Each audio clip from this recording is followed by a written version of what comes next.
Now, I wanted to ask you about colored eggs, white eggs, brown eggs, caramel eggs, etc. Could you please explain that so our audience understands in which direction to move when it comes to their purchase? So brown eggs and white eggs, frankly, there's no difference between both. And brown eggs are perceived organic better. That's only because we have kind of taken it from brown rice, brown bread, brown sugar, and brown eggs. Maybe it makes sense over there, but definitely not in brown eggs or white eggs. It's just the breed which actually defines shell color. And calcium is primarily white. So even in a brown shell, the foundation is brown shell.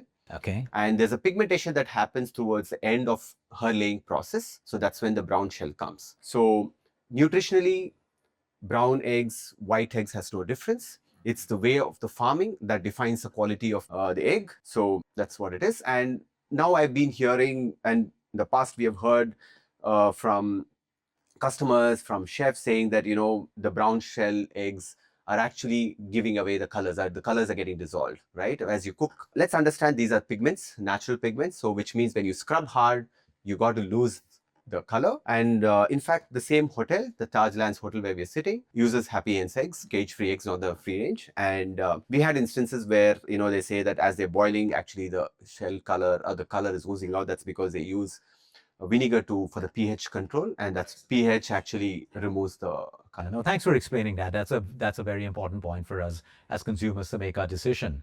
So, yeah, what about the color of the yolk? So the yolk color is primarily depends on the feed. So if she's feeding a lot of greens, it's the carotenoids that gets transferred to the yolk color. They're really good because it's an antioxidant. Yeah. And so good for your skin and good for your eyes and everything. And in terms of the quality of the eggs, for you to do a simple test, I think when you break open an egg, you got to be clear that the yolk stands upright, covered, closely held by albumin, and then you have the water. So these are three things. When an egg becomes stale, the first thing is the albumin and the water gets mixed. So you will never find the albumin next close to it. And then the yolk also dissolves, and then you will have a watery.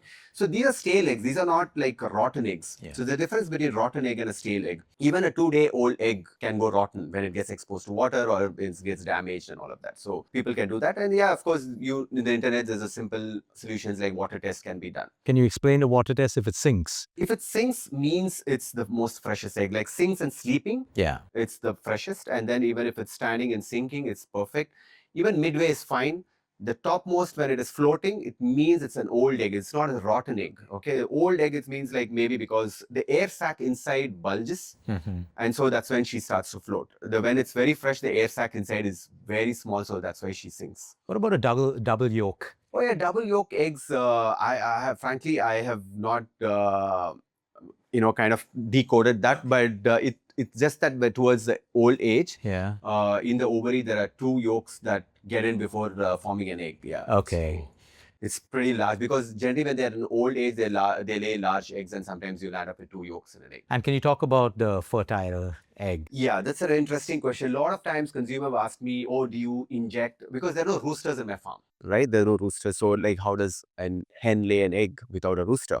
So every bird ovulates, like how in humans the females go through a cycle. Yeah. Similarly, the birds go through a cycle, so which means that she lays an egg even without an interaction with a rooster. So that's when it becomes a table egg. And a lot of vegans have come forward and said that, okay, I'm happy to consume free-range eggs because the birds are ethically raised, and also there's no life in it because these are table eggs. In the countryside, you always have roosters along with them. That's when you get a fertile egg. So that's the difference.